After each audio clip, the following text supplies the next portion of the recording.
What I would like is for everybody in the entire country to show up. We're here to say we're opposed to remain in Mexico. We're opposed to a policy that basically has shut asylum down.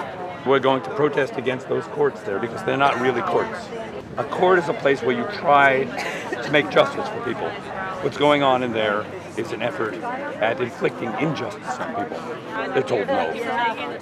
They're just told no. Before this, I was in a place called Tornillo, where there was a child prison, and I conducted a vigil there for 3 months until it was closed. After that, I went to a place called Homestead in Florida, and a bunch of people went to Homestead, and we were there for 6 months, and it's closed. And we're here now, and damn it, we're going to close it. We're here to raise the profile of this, to show the heroism, but also show the harrowing truth of the existence of these people across the river. What we do here is let these people in the courts know we're watching them. Let them cross! We raise hell, we make noise, we try to get the attention of our fellow citizens. But that's not what we can do across the river. There are people who have been traumatized enough to leave their homes. They've been traumatized on their journey here. They are sent to suffer, to be tortured here across the river. So what do? We go and we see them. You say hello. You greet. Buenas tardes. You listen to them. ¿Todos ustedes de Guatemala? You spend time there. Una fecha. Sí.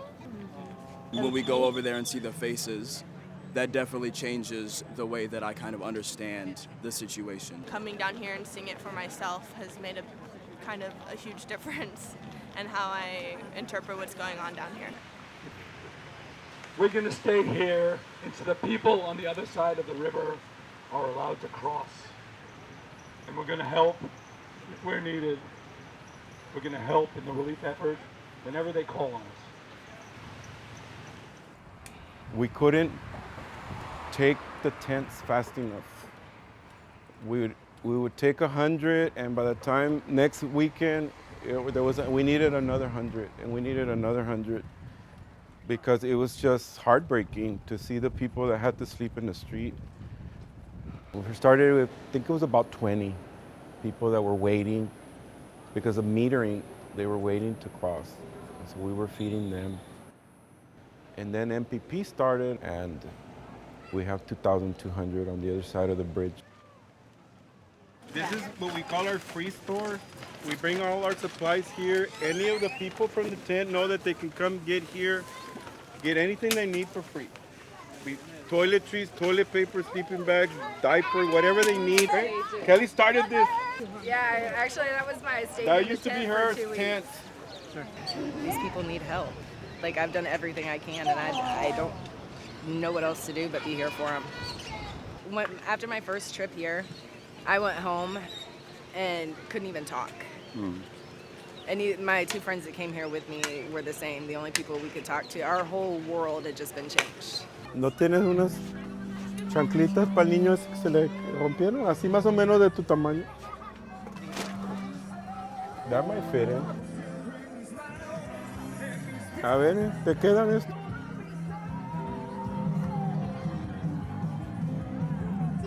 ¿Sí? Ok, perfecto. And it's sad to me because I'm a Christian.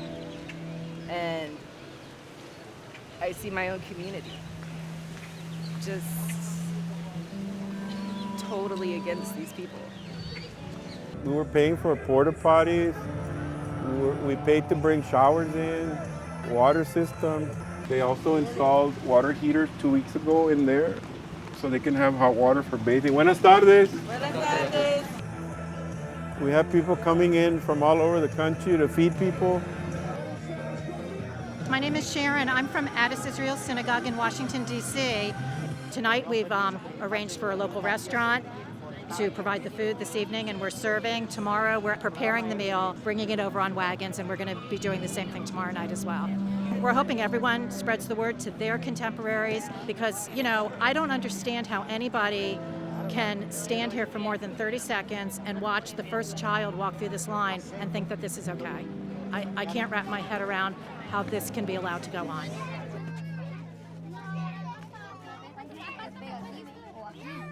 Melba's the principal of our escuelita. Thank you for coming She's the one that started the school on Sundays.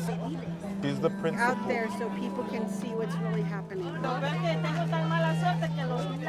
They have to read 10 books a week to qualify for a prize, and then if they write a little short story with illustrations, then they get an addition. 1, 2, 3, 4, 5, 6, 7, 8, 9, 10.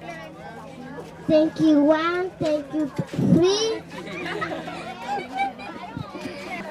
There's 2 sidewalk schools, you know that, right? One is run by Team Brownsville, and then the other is run by me. My school, Monday, Wednesday, Friday, and the teachers are all asylum seekers.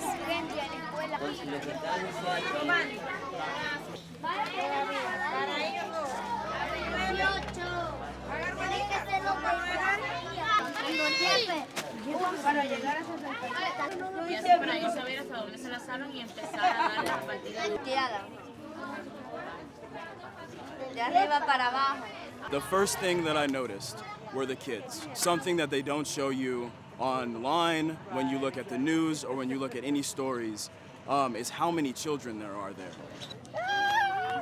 Being in an area where your only protection is a zipper, how are you going to stop people from taking your kids? How are you going to stop people from extorting you?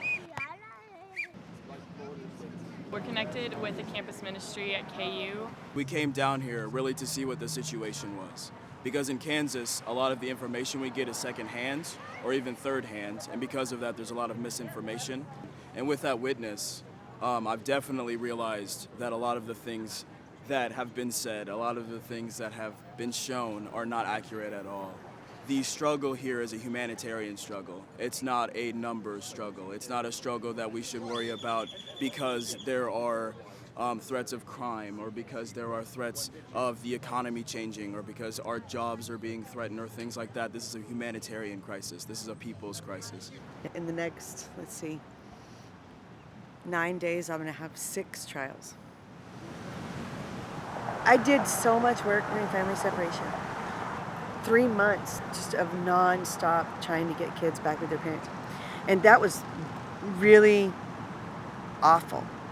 I mean, it was awful to watch. It was awful to listen to. It was awful to think about. It was, I don't think I'd cried so much just to try to get it out every night whenever I would go home. This is so much worse. So much worse. I never thought that there could be something that could be so much worse. That's when it's so important to have this and people that, are silently, literally silently without me or anybody else ever knowing it, recognizing that it's not right. And that's when you need it.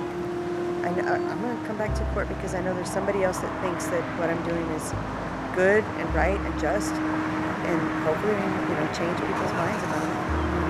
I'd definitely like to come back here and bring more people who don't know what's going on. I think that this policy is just a mistake. It's just a big mistake, and I don't think history will look back on it kindly. We're working every day to get the word out. We hope that other groups will form and come here. We're organizing a larger action on the weekend beginning February 14th, and we love all of the Democratic presidential candidates to show up.